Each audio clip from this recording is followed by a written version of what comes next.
At such a young age, I've been able to advocate for students, influence university policy, and make a real change at UB. I love music because music loves me back.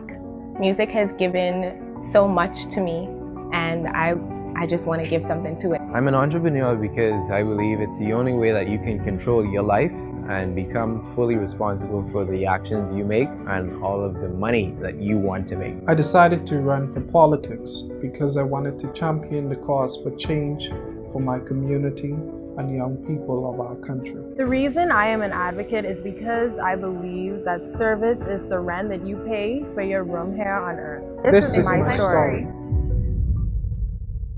Our age does not limit our potential. This is our story. What's yours?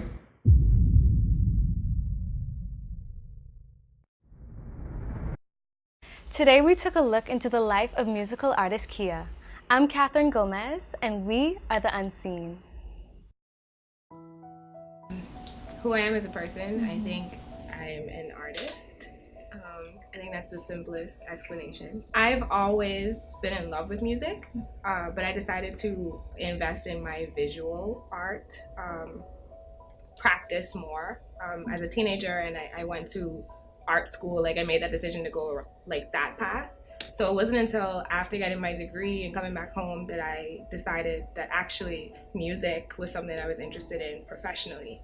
And the way that happened is literally my friend Rashad Lamont, who I've been collaborating with now for I guess 2 years really. I think the biggest inspiration for anyone to try and do this is just looking at the moment we are living in right now and watching and really studying how other people are doing it, like Chance the Rapper, Princess Nokia, Cardi B even. Like people, these are actual real people who have used only their talent and hustle and just the sheer will to make it happen, and it is possible.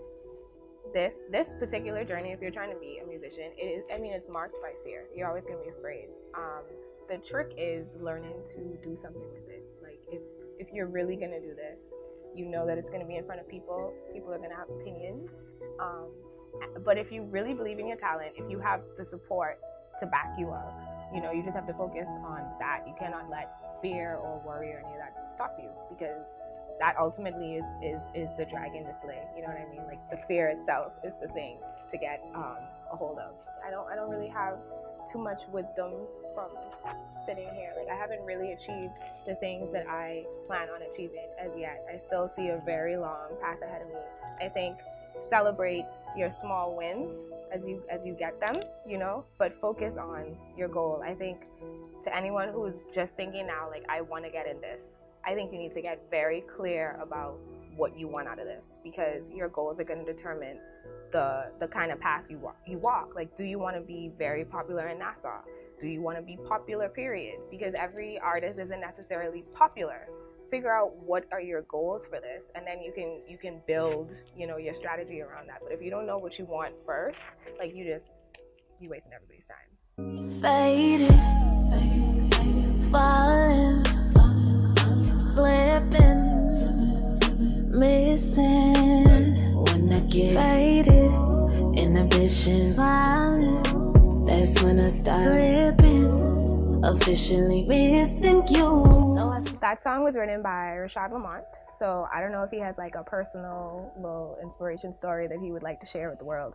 But I think when we were talking about not just that song, but the kind of music we wanted to create, we just wanted it to be relatable. Like there's a lot about the music industry that can feel so far away, when I think the thing that people like about it is that you're supposed to be able to connect to it. So we wanted to tell stories and talk about experiences that are more regular and not as shiny, just more real. So I took the song to Kareem Mortimer, who's a Bahamian filmmaker, and we talked a lot. And I definitely had a vision, and I talked with him at length about how we can make that work, because that's his thing. But I see in pictures, so I wanted to definitely have a part in the creative process of that. I've always expressed myself through like what I wear or my hair and things like that. I've had like bright pink hair, I've had like blonde weaves, all of that, and kind of just ended up here. And I've been thinking less lately about things like marketing and words like my brand, because I think those things are important to focus on, but for me right now, I need to focus on getting this art done, like getting this work made, because you have to make the work to sell the work. So that's just kind of where my focus is now. I've kind of pulled back on all the marketing and just making my work.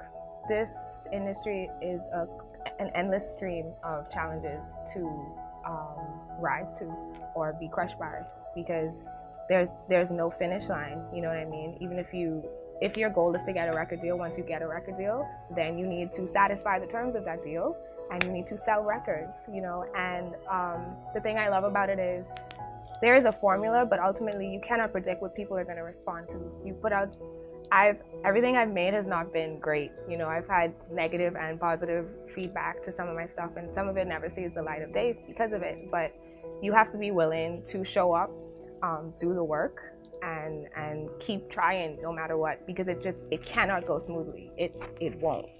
You have to get that out of your mind and just tell yourself that every day you are going to wake up and you're just going to do it. Period. I face constant challenges just trying to make this dream into not just a dream.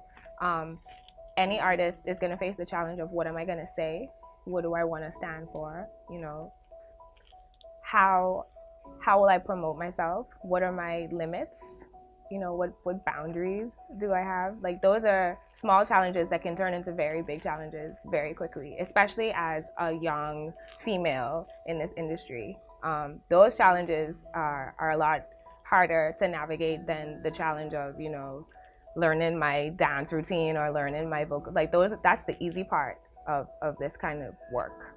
And just the challenge of living in a place where I cannot make money only off of my art. It's impossible for me right now, and that is a real challenge. And if you do not have support, if you do not have people to help you in any capacity, it's tough, to do things on your own. I am very blessed to have my extended family. I don't have parents. I'm really just out here. And so it is the support of my family and my friends and people who support my work that really gets me by. And those are real challenges. Because at the end of the day, I want everyone to have a good time with my music, but there's so much more behind it than a good time. It takes so much to get to the point of, let's all now come and have a good time. I go back and forth some days and it's just like, what am I doing with my life? What am I doing with my life? But I can always get a regular job. The truth of the matter is, if it really came down to it and I gave this, my best try, I could really just get a job, But I really believe that something more is possible for me. I really believe in my talent, and I plan on working as hard as I possibly can to make this dream come true. And I feel like I have to just say that to myself almost to the point of delusion, because if you don't hold on to that, everything externally will tell you not to do it. If you don't have that voice in yourself to keep you going, you just won't make it. So I think that's the thing that keeps you going. You need to keep you going, is the point. There's so much more that I feel like I want to achieve, that sometimes it's easy to forget the things that I have achieved, and I feel good about them. I worked really hard to be able to sing for an hour on stage, which seems like a small thing to a lot of people, but that was my job. That was the job I was being paid to do, and I had to work hard to figure out how to do it. And now, when I do a show and I see people singing like music that I wrote, that feeling is just like, I could see the progress from, begging to get on this stage and like being scared and people, having conversations, and taking their Snapchats while you're trying to perform your little heart out, to people actually engaging with you, and that is a great feeling. It's encouraging. I don't think people realize how much support helps artists, just feeling that people believe in you and that you're not a crazy person, and there's people out there that's like, yes, I want to see you win. That feeling is the best feeling in the world. Like, it really is. What I am most like putting all my effort into right now is, like I said, the work.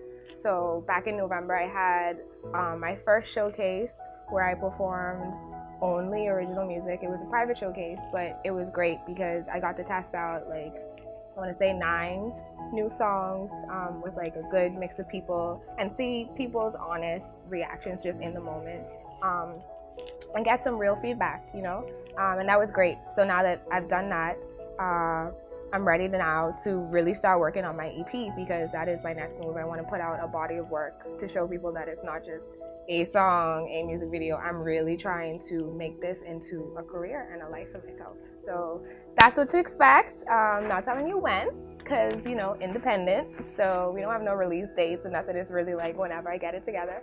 So yeah, EP.